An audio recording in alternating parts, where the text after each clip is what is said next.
Donald Trump fait monter la pression sur l'Ukraine.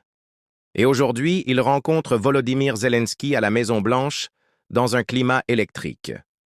Trump est frustré de ne pas avoir encore réussi à mettre fin à la guerre et il veut accélérer.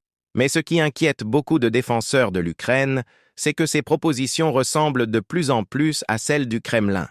Hier soir, sur son réseau Truth Social, Trump a affirmé que Zelensky pouvait mettre fin au conflit presque immédiatement.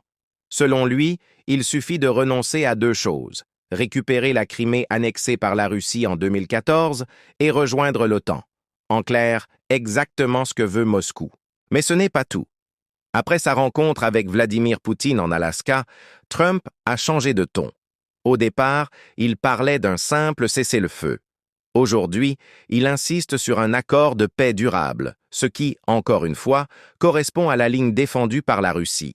D'abord, à 18h heure de Paris, Trump reçoit les leaders européens pour un déjeuner à la Maison-Blanche.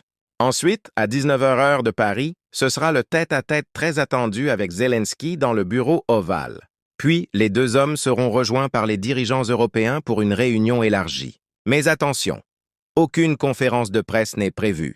Chaque dirigeant devrait s'exprimer individuellement après la rencontre. Autrement dit, beaucoup de zones d'ombre. Et une grande question, Trump est-il en train d'imposer sa propre vision de la paix, même si cela signifie céder aux exigences de Moscou? Alors, est-ce que cette rencontre peut vraiment rapprocher l'Ukraine et la Russie? Ou bien risque-t-elle de tout compliquer encore plus? Qu'en penses-tu?